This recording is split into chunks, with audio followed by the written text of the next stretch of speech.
Hey writers, you're listening to the Kobo ReWriting Life podcast, where we highlight an episode from our backlist that will bring you insights and inspiration for growing your self-publishing business. I'm your host, Tara Kremen, Director of Kobo Writing Life.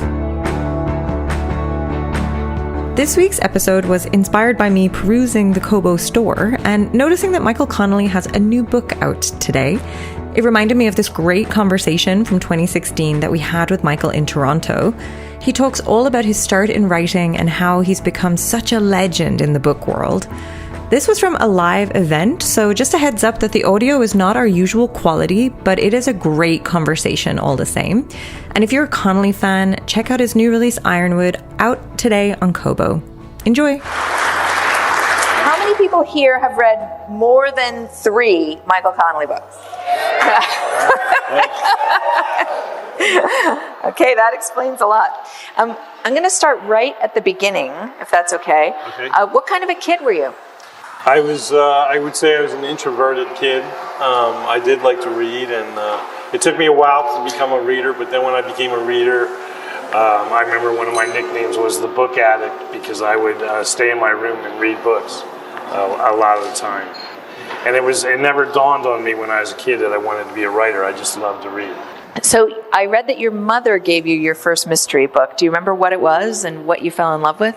I actually don't remember it. It was most likely in Agatha Christie. She really loved all the English kind of drawing room murder mysteries, and she was also a book addict, so she was always reading a book. It's interesting. I have no vision or memory of my father ever reading a book, but my mother always had books, and so I got that from her. Huh. And then what did you find that you liked? Who did you find yourself gravitating toward? Well, I mean, I think I was, it started with like the Hardy Boys and all those type of things. And then the summer I was 12, I read To Kill a Mockingbird. And I think that kind of pushed me in the direction of looking for stories that probably had a little bit more grit to them and were more about people really kind of walking a line where they have to make a choice between, if they do the right thing here, it could bring great risk to them and those they love. And that to me is a concept that's pretty intoxicating, and I think I hopefully have put that into several of my books. So it came back. Again, when I read To Kill a Mockingbird, I didn't finish it and go like, I want to be a writer. It was more like, I want to find more books like this to read. So what was the I want to be a writer moment? That was a lot of years later. It was like I was 19 and I was in college, and I went to a movie based on Raymond Chandler's book, The Long Goodbye. And one of the things about my reading taste at that time was I liked contemporary stuff. I wasn't going back and reading, even though I loved crime novels, I wasn't reading like Dashiell Hammett or anybody like that. I was reading stuff written right now. And the movie was contemporary, but it was based on a book that was published like 30 years before. So I grudgingly went and read that book, and it kind of blew my mind, or opened my mind. And then I very quickly read all the rest of Raymond Chandler books in about a 2-week period. And that's when it was, okay, I want to try to do this someday, if I'm lucky. Can you put into words what you liked about Chandler? What he could do, why he blew your mind? It was something about his character that was, it's contradictory, but it was like cynical but hopeful, very sardonic, very like Prince of the City, like here's this private eye who's an outsider looking in, but he kind of knows the secret. He knows how the machine works, and to me that was really interesting, and especially the part about the outsider looking in. I was in college at the time, and I very much felt that way. I wasn't having a great time, and felt like an outsider. So it really kind of connected to me at that point.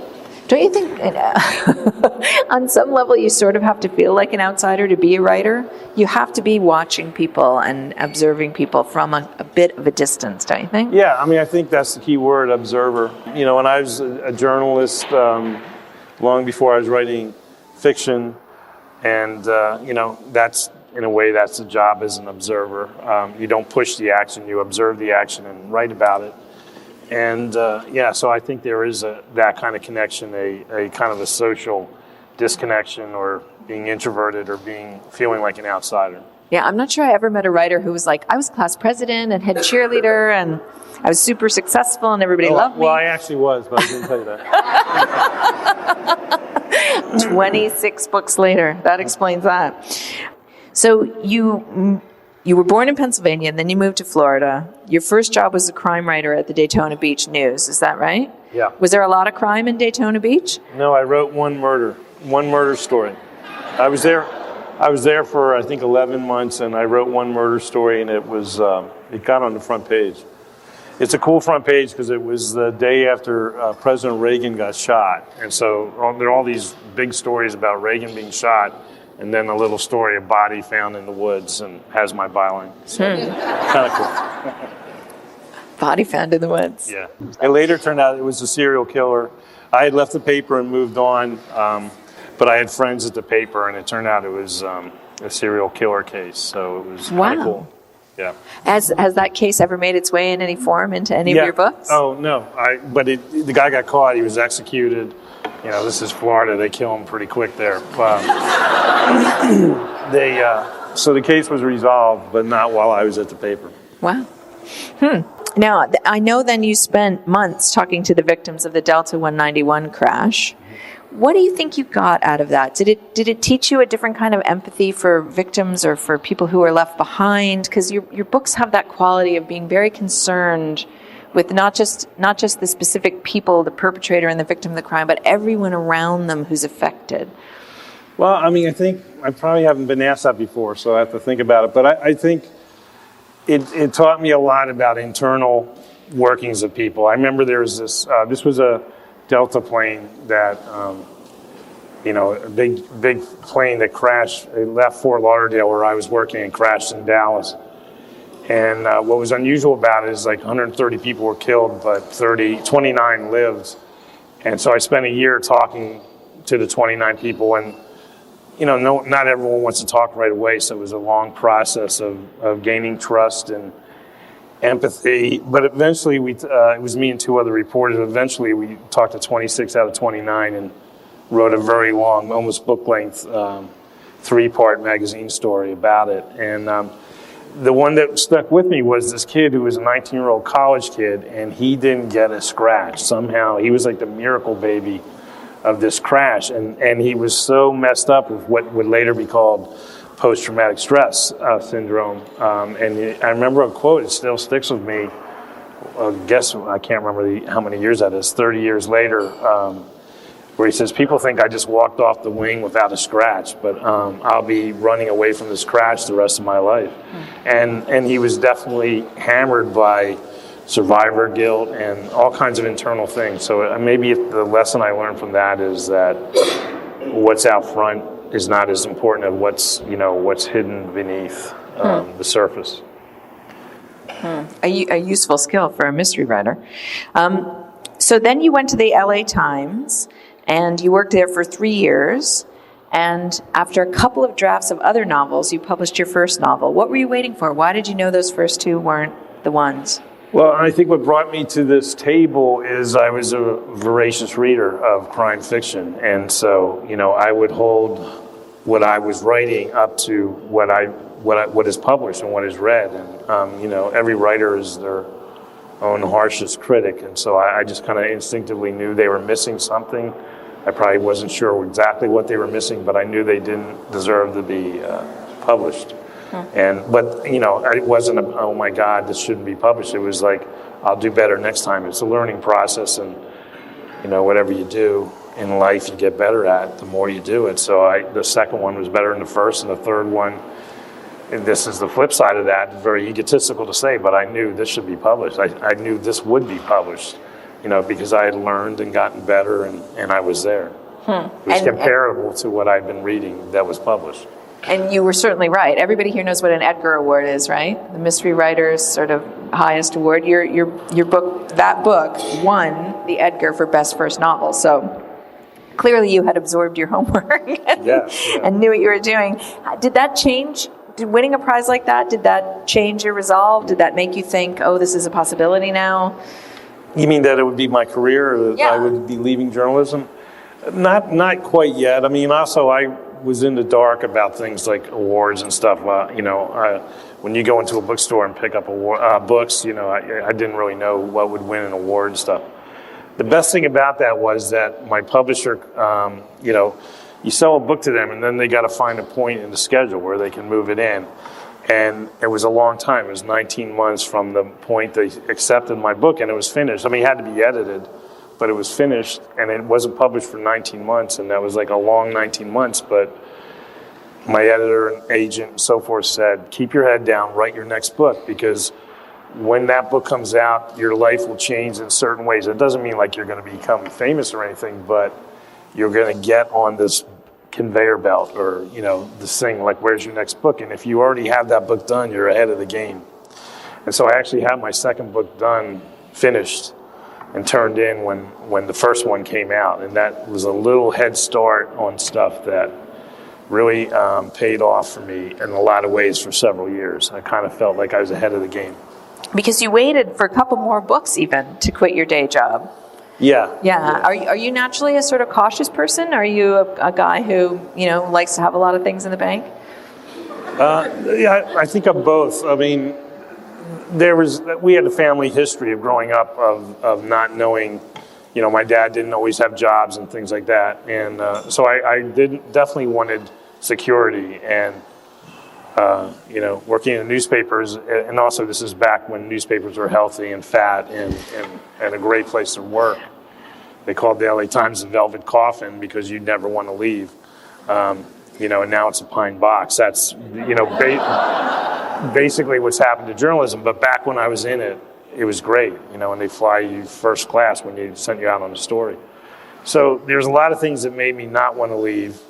Some of it was security. Some of it was not knowing this could be what I would do the rest of my life. I didn't feel that way till maybe 3 or 4 books in. Well, I worked at the Globe and Mail, and even at the highest point in our history, we never flew anybody first class. So you're definitely ahead of the game there. And then there was that famous moment in 1994 when Bill Clinton was photographed with a copy of The Concrete Blonde coming out of a bookstore. Was that a good thing or a bad thing for you? We were like, yay, Bill Clinton reads my books, or Bill Clinton reads my book? That was a good thing. I think I got something happened in the media attention department, and suddenly I started getting some profiles. I remember People magazine did a story on me, and it was because the president had paid attention. I felt guilty about it because it was when scandal was breaking about him, and the book was called The Concrete Blonde, so like 100, something like 150 papers, because they can get all this at the publishing. It got into 150 different papers, a story. And most of them had fun with it, like the president was seen with a blonde and all that kind of stuff. So it was kind of at his expense, but it did help me. Is there a famous person who might be photographed coming out of a bookstore with your book that you would rather not? Yeah, there's probably a few. Maybe the Kardashians or something. The Kardashians. I mean, actually, that's a mistake to say because everything gets tweeted millions of times. Yeah. So actually, I should send them a free book. You should, actually. You should send them a box of books. And then we'll see if they read. Right, excellent point. Now, speaking of famous people, your work has been turned into a couple of movies and a television show. Clint Eastwood did Bloodwork. Matthew McConaughey did The Lincoln Lawyer. What's your reaction to all that stuff? It's everything is it's amazing. It's all ego feeding and all that to see somebody iconic like Clint Eastwood saying words that you wrote in a room by yourself, and many times, especially with that book, that was kind of early in my career. When I wrote that book, I was very unconfident in it wasn't a Harry Bosch book. I was always been confident about my series, but I was writing a new book. A new idea, and so as you write it, you always have a sense of, is this the book I should be writing? Is this going to work? All that kind of stuff. And so for it to go the distance and be published and then end up being a movie, it's an amazing ride. Did you meet Clint or Matthew? Do you have a Clint or Matthew story? I didn't have much to do with either of those films, but they're always nice to you when you get invited to watch filming.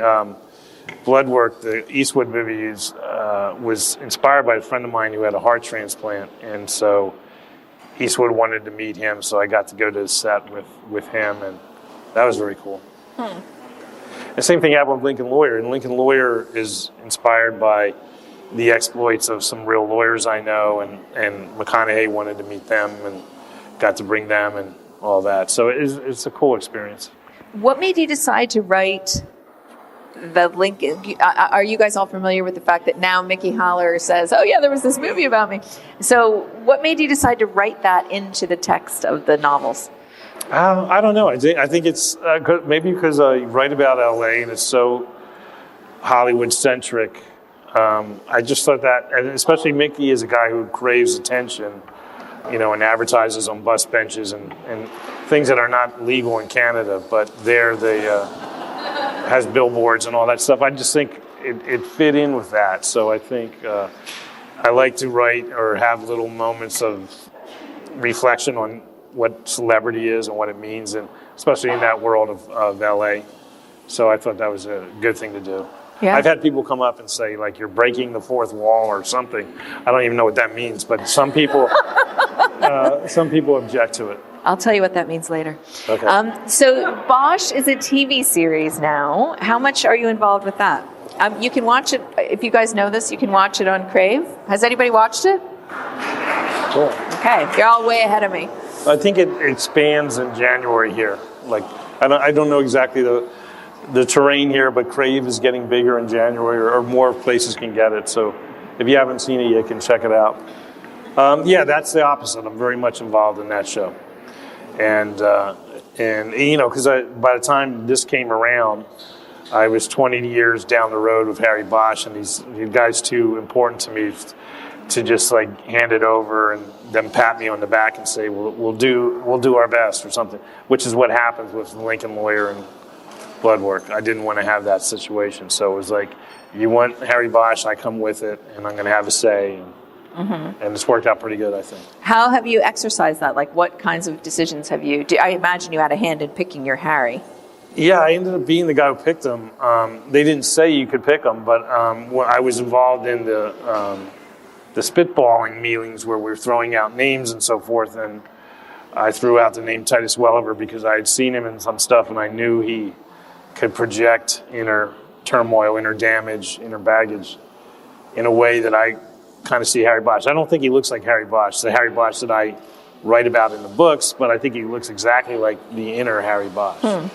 And threw that out, and about 3 months later, we're going through a big process of talking to dozens and dozens of actors, and he ended up getting the job. He was by far the best one. Wow. Who looks like the outer Harry Bosch to you? Who I created him kind of whole cloth. That's how I read. I never read a book and say, oh, this, I'm going to picture Harrison Ford here or something like that. I've always, the joy for me in reading, and this leads to a big contradiction.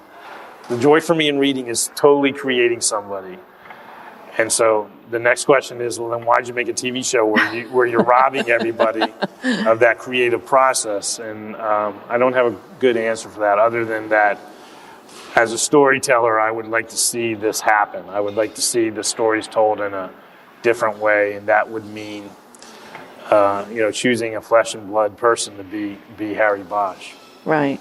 But I understand that when people say, I can't watch your show because I got Harry here or I got Harry here, and I don't want to mess with that. I totally get it. Yeah. So. I often thought that the Lincoln Lawyer should be a television show because it's so episodic, that whole thing of driving around the car. Was that ever floated?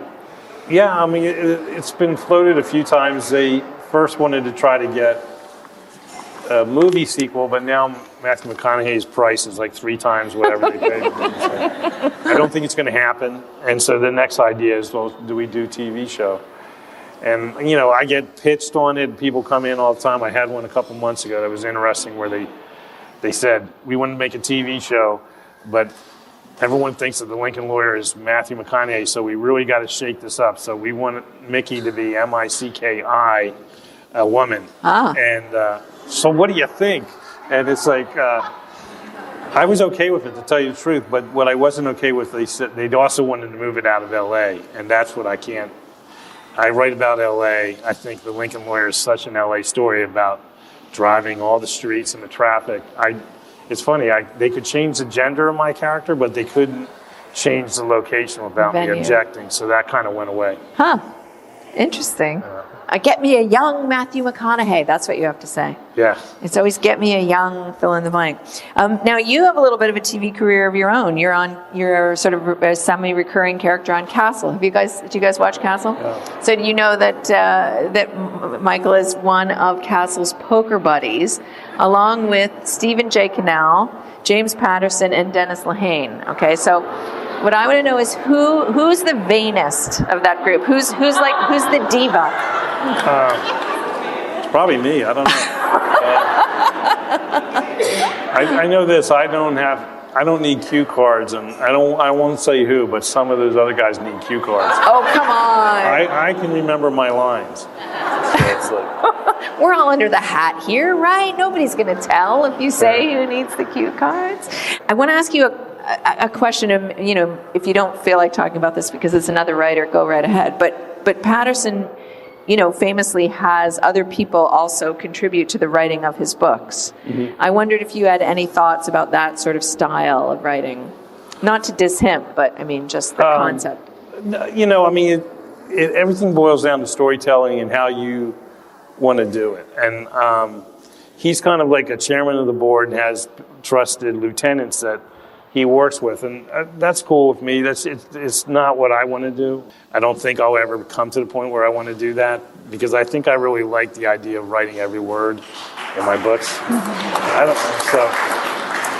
don't know if that should engender applause. I'm really saying that it's kind of like whatever floats your boat as a writer, you should pursue that, and that's what he prefers, and there's several others. I mean, it's not just him. Mm-hmm. Maybe he was the leader who established that, but it's definitely a trend, a growing trend, I think, in publishing, and but at the same time, what is it that different from what I'm doing on this TV show? Because there's 7 writers on the show, and so there's now several people writing Harry Bosch, for television. Mm-hmm. And I kind of watch over it, and I say, no, Harry would never say that, and that kind of thing. And, so I don't know how different it is, but I just like being me against the computer, me in a room by myself.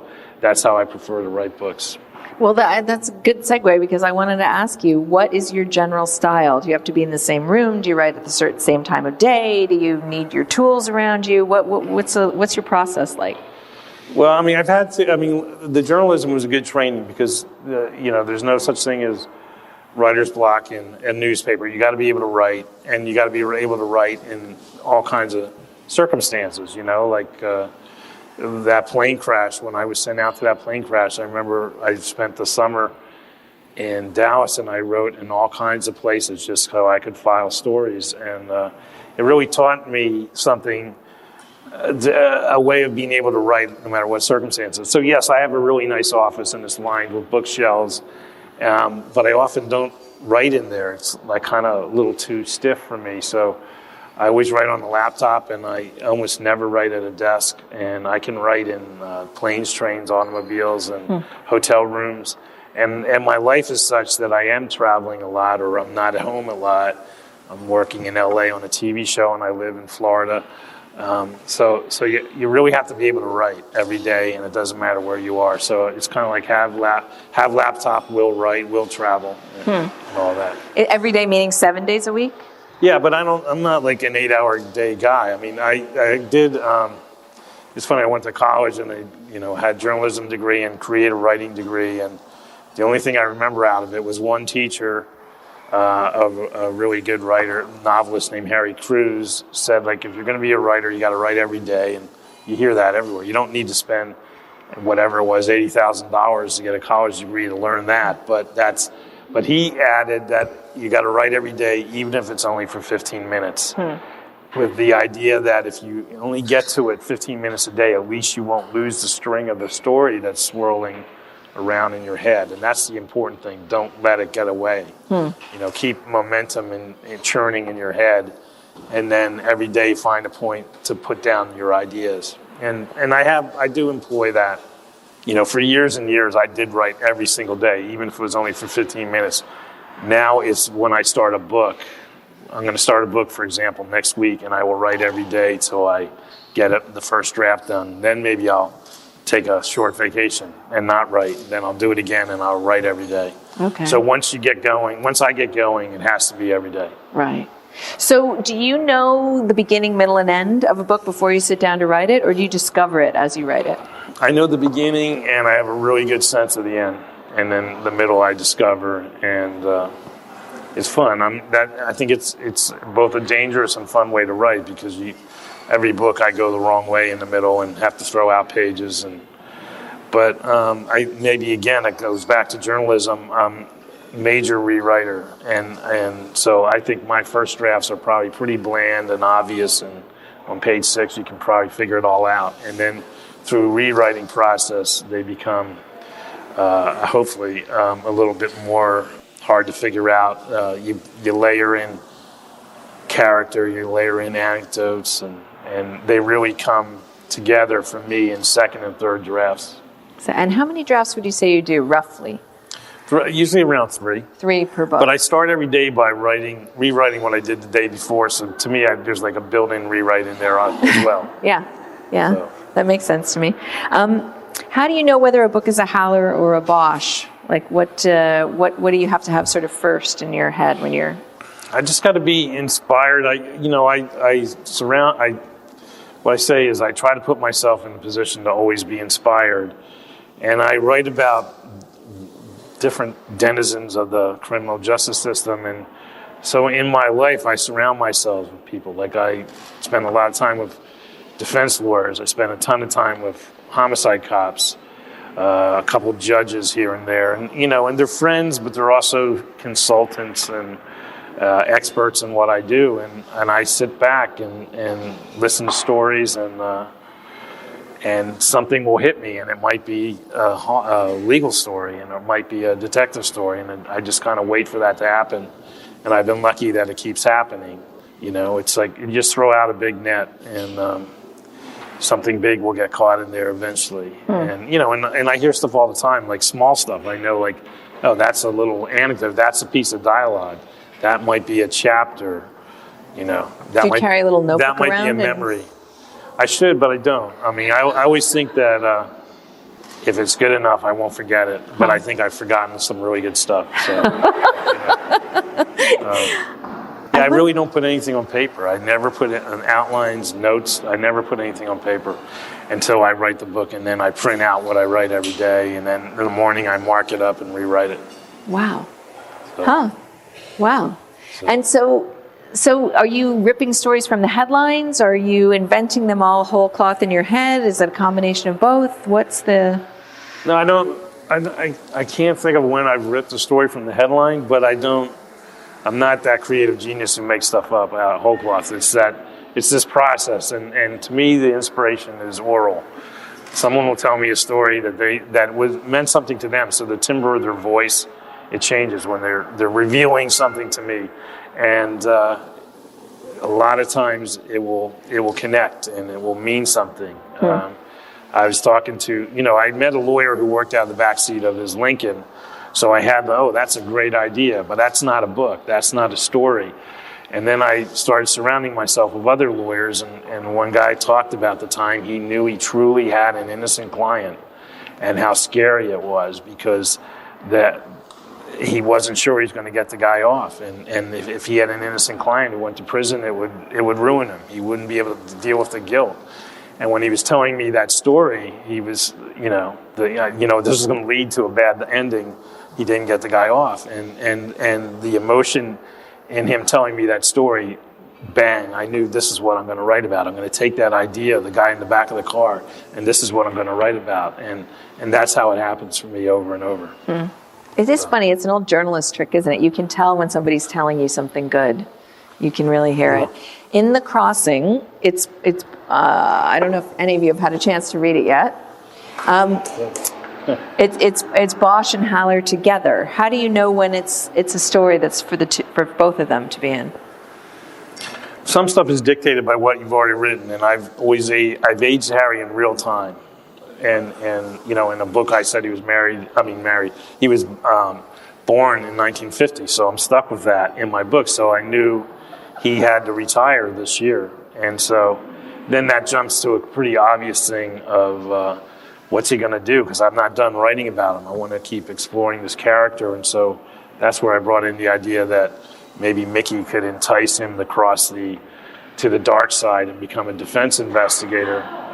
And you know, this was coupled again with an oral story where a detective told me about his most intriguing or difficult case, and that was a murder where he found out that the killer had brought somebody else's DNA to the scene to sprinkle around the crime scene and send the cops into the wrong direction.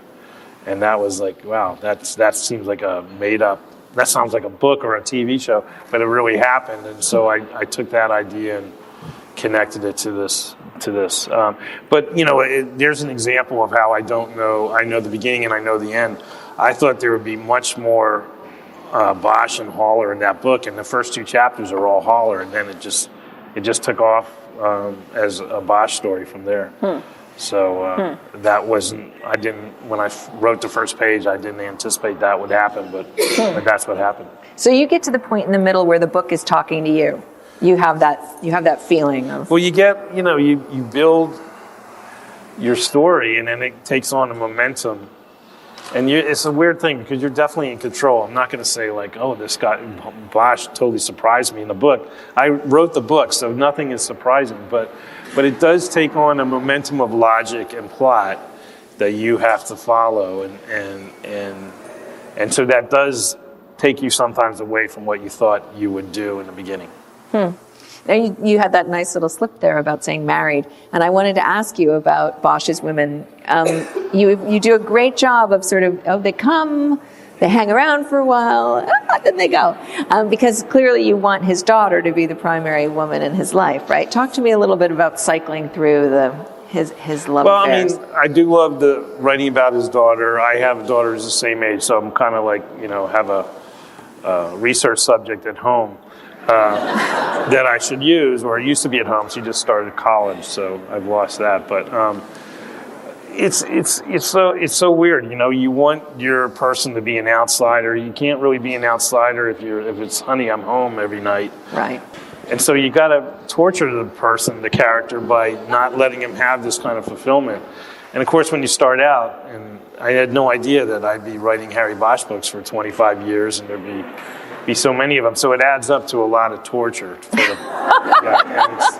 It's unintended but necessary, and so he doesn't have a very good romantic record. And it's funny, in The Crossing, I do stuff. I just write the books, and people point stuff out to me, and my editor pointed out, the shortest chapter in this book is a page and a half. And that's the page where Harry's girlfriend dumps him. So it's like, I just want to get that going and get him back to being alone and wanting and needing and an outsider. Harry's been happy long enough, damn it. All right, so in a couple minutes, I'm going to ask a couple of you to ask questions. I have some questions here that I'm going to read out first. But my last question to you is, what do you think it is about Bosch and Haller that really speak to people? Why do you think people have been interested for this many books, and what do you think about what you're saying is getting across? It's really hard to put my finger on that. I mean, I just think that it has nothing to do with what they do. I mean, how many people in this room can connect with a homicide detective? I mean, I can't really even myself. We're not all solving homicides, but we're, we, in certain degrees, we feel like outsiders. We are all frustrated by dealing with bureaucracy and stupidity and tackiness and all the type of things that Harry Bosch doesn't really have a lot of patience for. And so I think the way he reacts to this stuff is, I know it's the way I would wish I would react, but I don't. And so I kind of, he's the alter ego in that way. And I think that, connects to people. The other thing is he's relentless in life, and we all want to be relentless. Whether we're solving homicides or driving a bus or whatever, we want to be relentless. And I think that's one of the big and kind of empathic strike zones between Bosch and readers. Yeah, well, that's beautifully put. Thank you for that. I am going to ask Fiona Hewitt's question. Fiona, where are you? Can we see you? For Harry Bosch, everybody matters or nobody matters. Is that idea based on a cop or detective that you knew that practiced it and believes that? No, I mean, it does and it doesn't. You read enough crime fiction and you know that the characters that are built to last through series have an aspect or about them that's a code that they try to live by, and they don't always live by it, but it's their code and that's their goal. So I kind of knew early on. I became a writer because I was a voracious reader. I kind of knew Harry should have a code, and I've always wanted him to be someone who was a very fair person. He believed in fairness, and so the everybody counts or nobody counts kind of came out of that. And so I did that my own, or I thought that out on my own, but I have since met detectives who I can tell just totally have that code and totally live by it, and I've gravitated towards them, so they've kind of reinforced it over time. And and it's just kind of interesting what's going on, especially in American police with the last 2-3 years of amazing failures of that kind of code, where people get shot for no reason, where obviously cops don't count everybody, and so it's interesting. It reinforces what I'm trying to do in my books. It totally reinforces what I think about the detectives the real detectives that I surround myself with, who are not the kind of people who would have this kind of failure or fall from grace. So it's been interesting to have this code that was put into a book 20 years ago or something, really, to me, be of importance in today's world. Increasing importance, yeah. That's really interesting. Peter McCormish, are you here? Hey. What process even brought the book. Here's Peter's question. What process do you undertake to get into the detective psyche that underpins Harry Bosch? It's kind of like what we've been talking about. It's funny, I was a journalist, so I was a guy who had a notebook and would ask questions and I'd write down answers. I never do that now. I like to be kind of like a fly on the wall, silent observer, and I put myself into positions to be inspired. And I have friends. I'm lucky that the books draw a lot of attention from detectives, and so detectives come to me, and I have breakfasts with detectives all the time, and I kind of wait and I hear stuff. Everybody's a good storyteller, and when you get into a group of people who have actually been in life and death situations, their stories can be riveting, and it's just my job to kind of sort through these and get what I need. And that really, I wouldn't be writing the kind of books I write now if I did not have this kind of social side to my life. So I'm pretty lucky to have it. Well, that's really interesting, because Constance Collins, wherever you are, there you are, right. Asks a sort of version of that question about how you were able to immerse yourself into the life of a police officer without having been one, which you pretty much just answered there. But in the beginning, how did you do that before you had established yourself? Well, we talked about this when I was in college and I decided I wanted to be a writer. I could become a policeman or a lawyer or something, but I chose to concentrate on the writing side, and a lot through the counseling of my father went into journalism and creative writing as majors, and thought, like, if I could get on a newspaper and get a press pass and get on the cop beat, I'd be very close to the kind of people I want to write about, whether they're lawyers or criminals or cops and so forth. And so that really worked out for me in the beginning, and that's one of the reasons why I probably was a reporter longer than I needed. I had a big overlap of 4 books. And it wasn't a financial thing. I probably stayed because of my access. And then there was a period where I didn't have that access, and then the internet was invented, and every now and then a cop will send an email to my website saying, like, well, I love your books, but in this book on this page you got this wrong. And then they'll make the fatal mistake of saying, if you ever need any help, here's my phone number. And so these guys who I take out to breakfast, that's and who are now my good friends. That's most of the relationships started by them offering their help to me through my website. Wow. So Sharon Mills asks, how far ahead do you foresee characters going as you begin each book? Because so many of your characters show up again and again and again. I don't plan too far ahead. I mean, I like my books to be very contemporary, and so it doesn't really serve me to think about what Harry Bosch is going to be doing in 4 years or 3 years, because it's going to be such a different world. So I really kind of stay in the moment of the books. I do plant seeds. We mentioned Harry's daughter. That's obviously something that I hope to be that's a character I hope to be writing about in the future and in a much bigger way. That would be fun to do. So there's those kind of things, that are out there. They're not. I don't have like a heavy plan. Like, I know I'm going to start writing a book next week. I know what I'm going to write. I don't know what will ever happen after that. But way back in the beginning, I loved the idea when I named this guy Harry Bosch after that 15th century painter. The paintings have all kinds of stories going on in all directions, but they're all part of one painting. And so I always have viewed the books, whether it's a Harry Bosch book or a Lincoln Lawyer or Jack McAvoy, to me it's all part of the same thing.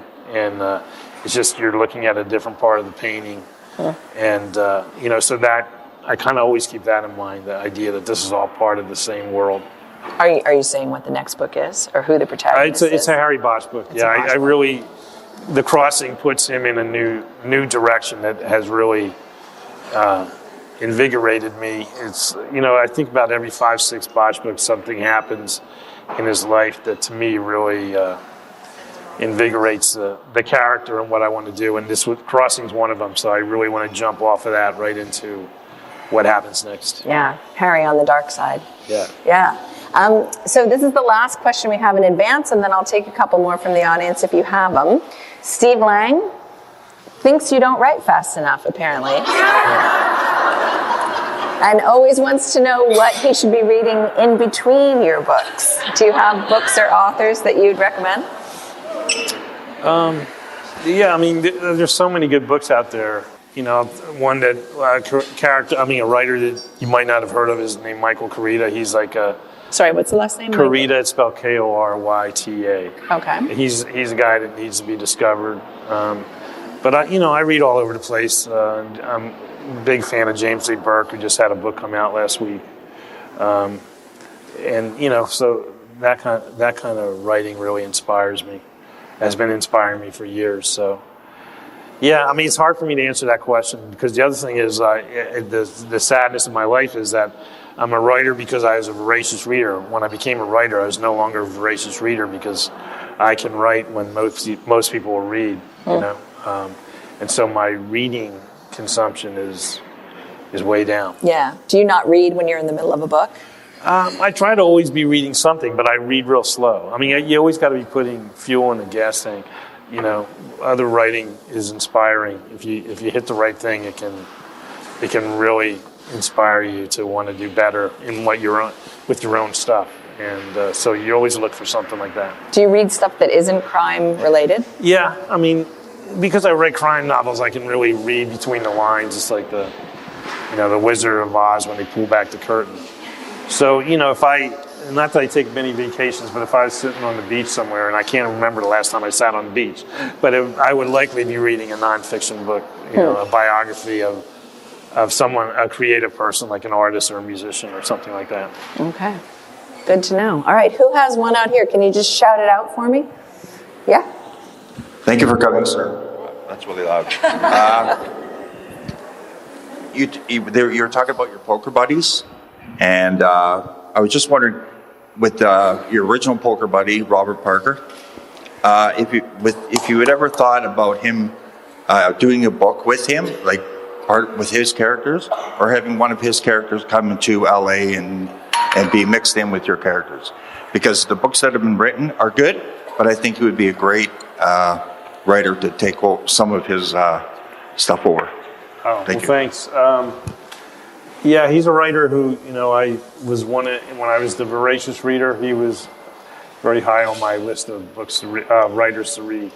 It's hard. I mean, I've had some things where I combine with a short story with another writer, and this kind of gets back into the Patterson question. I have a hard time not being in control. I did a short story a couple of years ago with Dennis Lehane, and we kind of did it by email. Like, I would write something and I would send it to him. And it was only a short story, but that was like a real struggle for me to give up.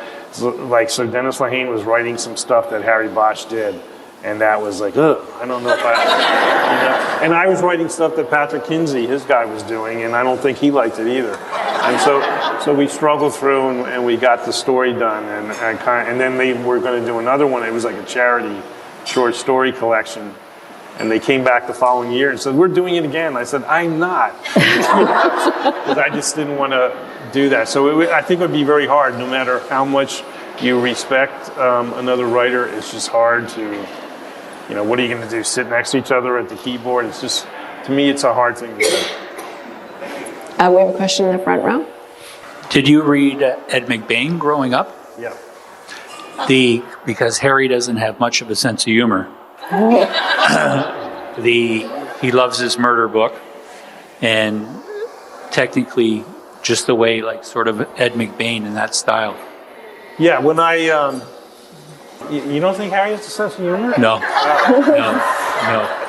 All right. He doesn't suffer fools. When I said that, in that period in my life when I wanted to break away from my mother's drawing room murders, I discovered Ed McBain and Steve Carell and all those guys, and voraciously read through all that stuff. But they were a group, though. Yeah, and it was an ensemble, and reread those books. So one of the great honors I had was actually to meet him years after reading his books. And then I got published, and I went to she mentioned the award I got for my first book. I was invited to this like champagne after party, and there was Ed McBain. I got to meet him. Nice. Pretty cool. The one thing is, for Kobo Love, is it possible for a charity donation that you might entertain somebody making a donation and being a murder victim, or a partner possibly that gets killed off? Yeah, I do that all the time. Usually people who say Harry's not a funny guy get murdered.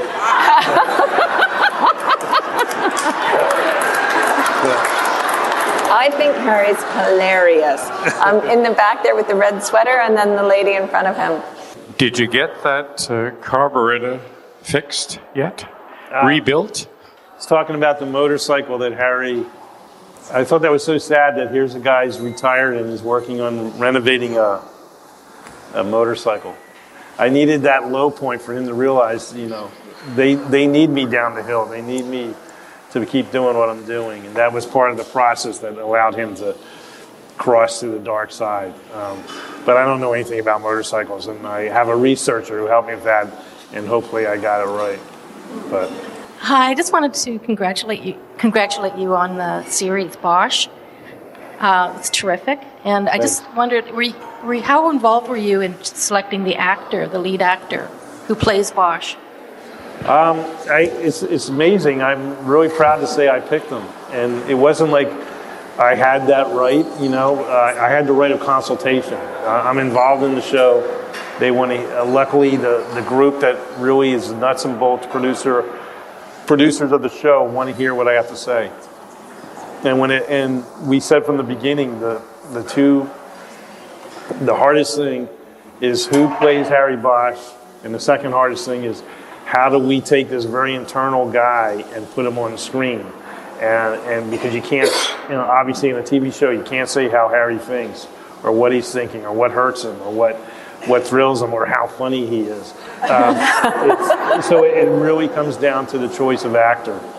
And we had a meeting early on where we were going to spitball and throw actors' names into the hat and discuss them.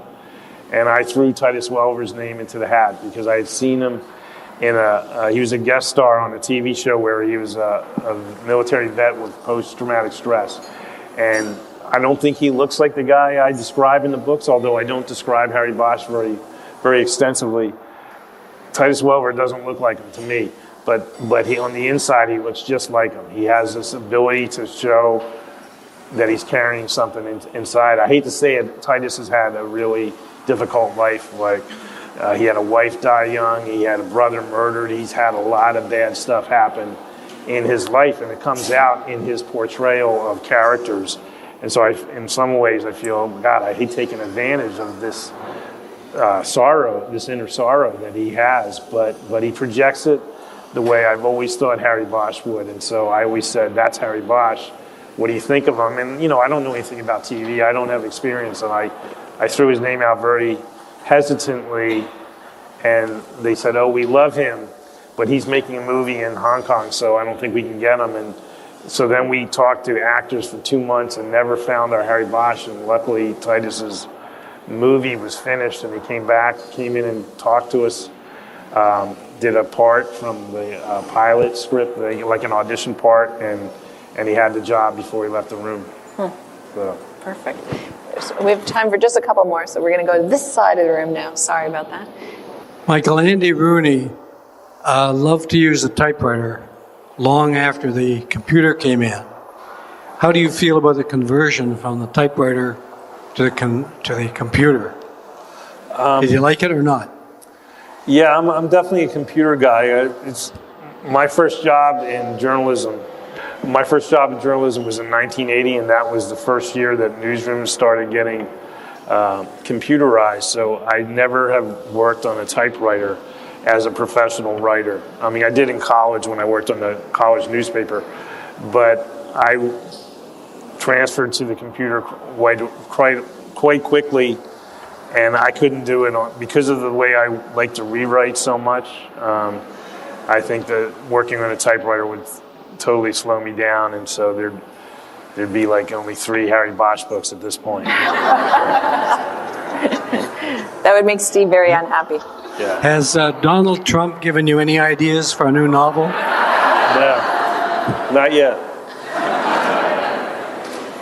Hi. Hi. Your characters are very obsessed with their jobs. It is their primary driver every day. I'm wondering if that's you at all. I think it is to a degree. I didn't get my first book published till I think I was 38, and so I always feel like I'm trying to catch up. So I've been able to maintain a pace of writing at least a book a year. And I think that takes a bit of a relentless attitude to do that. So I think that hopefully there's some of that shared with Harry. He's relentless in obviously a more important way than me being relentless about getting out of bed and getting to the computer. But it served me well, and I don't really know exactly where it came from. I said the thing about feeling I got to this career late. But I also had to live and learn to write. So at the same time, I'm probably came to it at the right time. But yeah, I do feel like I'm relentless in some ways when it comes to what I'm doing. Well, thank you for being relentless. We hope you'll keep being relentless for a long, long time. Thank you very much for coming. Thank all of you for coming. Thanks to everybody. Thank you for listening to the Kobo ReWriting Life podcast. If you're enjoying this podcast, please be sure to rate, review, and subscribe. And you can follow us on socials. We are at Kobo Writing Life on Facebook, Instagram, Threads, and Blue Sky. This episode was hosted by Johanna Schneller with production by Terrence Abrahams. Editing is provided by Kelly Robotham, and our theme music is composed by Tearjerker. If you're ready to start your publishing journey, sign up today at kobo.com/writinglife. Until next time, happy writing!